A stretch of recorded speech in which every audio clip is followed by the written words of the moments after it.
সব সৌদি আরবের পাবলিক, সব এম্বাসিতে যাইতেছে। কত মানুষ যে নেয়,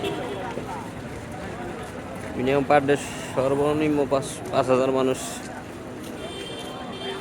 ইয়ে দিতেছে, ইন্টারভিউ দিতেছে।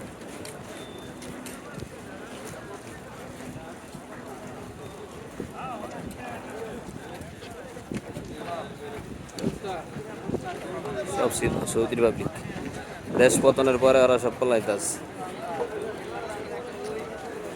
মনে হয় ওরা সবাই আওয়ামী লীগ করছে।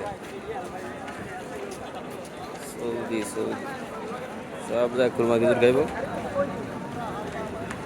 আর ঘুরবো।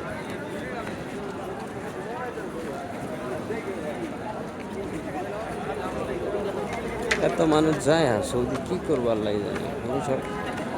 সর্বনিম্ন 5,000 মনে হয়।